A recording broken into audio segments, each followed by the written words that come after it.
Hello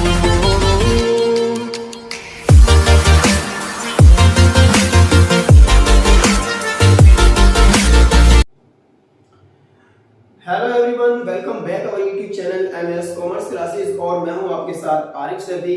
और हमारा जो रनिंग टॉपिक चल रहा था वो था अकाउंटिंग फॉर शेयर कैपिटल, जिसमें हमने कंपनी का मीनिंग, कंपनी की डेफिनेशन, कंपनी के फीचर्स और शेयर के टाइप्स, इन सबको डिस्कस कर लिया था। और आज की इस वीडियो में हम डिस्कस करने वाले हैं कि कंपनी की जो बैलेंस शीट होती है, जिसको शेड्यूल 3 पार्ट 1 के अकॉर्डिंग बनाया जाता है, उसमें कौन कौन सी शेयर कैपिटल रिकॉर्ड की जाती है। तो आज का हमारा टॉपिक है क्लासिफिकेशन ऑफ शेयर कैपिटल। तो ज्यादा वक्त न लेते हुए शुरू करते हैं आज की अपनी ये वीडियो, जिसमें आज हम उन कैपिटल को डिस्कस करने वाले हैं जो बैलेंस शीट के अंदर रिकॉर्ड की जाती है। तो classification of share capital, 3 capital हमारे पास ऐसी होती हैं जिनको हम बैलेंस शीट में रिकॉर्ड करते हैं। वो first is authorised capital, second is issued capital and third is subscribe capital. ये तीनों कैपिटल बैलेंस शीट के अंदर रिकॉर्ड की जाती है, नोट्स टू अकाउंट में जाती हैं। और बैलेंस शीट के अंदर फाइनल रिजल्ट जो शेयर कैपिटल वाला हमारा हेड होता है, उसके अंदर हम इसको रिकॉर्ड करते हैं।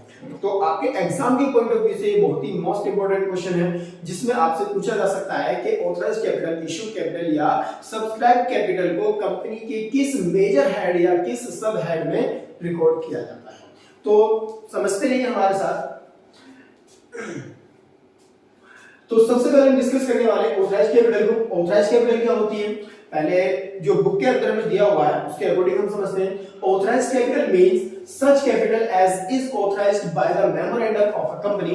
यानी जो ऑथराइज्ड कैपिटल होती है वो मेमोरेंडम के अंदर जो ऑथराइज्ड कैपिटल ऑथराइज्ड की जाती है उसको ऑथराइज्ड कैपिटल बोला जाता है। कहने का मतलब ये हो गया कि जिस कैपिटल को मेमोरेंडम ऑफ एसोसिएशन बनाते समय हम रिकॉर्ड करते हैं वो कैपिटल हमारी ऑथराइज्ड कैपिटल होती है। क्योंकि जब मेमोरेंडम ऑफ एसोसिएशन बनाया जाता है तो उसके अंदर कुछ क्लॉजेस लिखे जाते हैं, जिसके अंदर एक क्लॉजेस होता है कैपिटल क्लॉज। और कैपिटल क्लॉज के अंदर हम रिकॉर्ड करते हैं कि कितनी कैपिटल से हम अपने बिजनेस को शुरू कर रहे हैं, यानी कितनी कैपिटल से हमने अपनी कंपनी का रजिस्ट्रेशन कराया है। इसीलिए जो ऑथराइज्ड कैपिटल है उसको हम रजिस्टर्ड कैपिटल भी कहते हैं, क्योंकि जितनी कैपिटल से हम कंपनी का रजिस्ट्रेशन कराते हैं वो हमारे रजिस्टर्ड कैपिटल होती है। तो ऑथराइज्ड कैपिटल के अगर और नामों की मैं बात करूं तो ऑथराइज्ड कैपिटल को ऑथराइज्ड कैपिटल, रजिस्टर्ड कैपिटल या नॉमिनल कैपिटल भी बोला जाता है। और इसे कंपनी की किस सेक्शन में डिफाइन किया गया है, इसे डिफाइन किया गया है कंपनी की सेक्शन 2(8) के अकॉर्डिंग। यानी ऑथराइज्ड कैपिटल को जो डिफाइन किया गया है तो वो section 2(8) of the companies act 2013 के अकॉर्डिंग डिफाइन किया गया है। तो ऑथराइज्ड कैपिटल क्या होती है? ऑथराइज्ड कैपिटल का सिंपल मीनिंग अगर हम समझना चाहें तो होता है कि जितनी भी कैपिटल से कंपनी का रजिस्ट्रेशन कराया जाता है, जितनी भी कैपिटल मेमोरेंडम ऑफ एसोसिएशन के अंदर मेंशन की जाती है, उसी को हम ऑथराइज्ड कैपिटल कहते हैं। सेकंड नंबर पर चलते हैं, वो है हमारे पास इशूड कैपिटल। और अगर इशूड कैपिटल को हम बुक के अकॉर्डिंग समझें तो बुक में बताया गया है कि issued capital means such capital as the company issues from time to time for subscription.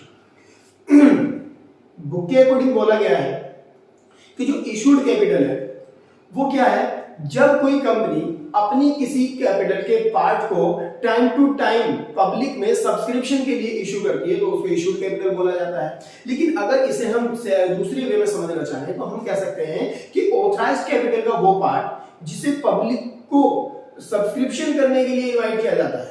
Authorised capital का वो पार्ट जिसे पब्लिक को इनवाइट किया जाता है कि भी आओ और हमारी इस कैपिटल को आप क्या कर लो, सब्सक्राइब कर लो, यानी इसे खरीद लो, तो उसको बोला जाता है इशूड कैपिटल। और इस इशूड कैपिटल को किस सेक्शन में डिफाइन किया गया है? इसे डिफाइन किया गया है सेक्शन 250 में।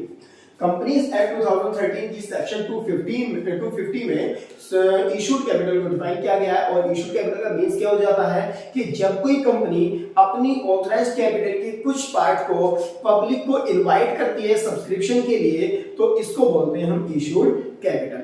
एंड थर्ड नंबर पर हम पढ़ते हैं सब्सक्राइब कैपिटल। सब्सक्राइब कैपिटल को सेक्शन 286 में डिफाइन किया गया है। सब्सक्राइब कैपिटल को जो डिफाइन किया गया है वो सेक्शन 286 में डिफाइन किया गया है, जिसके अंदर बताया गया कि subscribe capital means such part of the capital which is for the time being subscribed by the member of a company, यानी कंपनी की जो कैपिटल इशूड की जाती है और उस इशूड का वो पार्ट जिसको पब्लिक के थ्रू सब्सक्राइब कर लिया जाता है यानी ले लिया जाता है, जिसके लिए एप्लीकेशन कंपनी के पास आ जाती है, उसको बोला जाता है सब्सक्राइब कैपिटल। यानी कह सकते हैं हम सिंपल वर्ड्स में हम बोल सकते हैं कि इशूड कैपिटल का वो पार्ट जिसको शेयर होल्डर के थ्रू सब्सक्राइब कर लिया जाता है, पब्लिक के थ्रू सब्सक्राइब कर लिया जाता है, उसको बोला जाता है सब्सक्राइब कैपिटल। और इसको कंपनीज एक्ट 2013 की सेक्शन 286 में डिफाइन किया गया है। सब्सक्राइब कैपिटल को दो पार्ट्स में हम डिवाइड कर सकते हैं।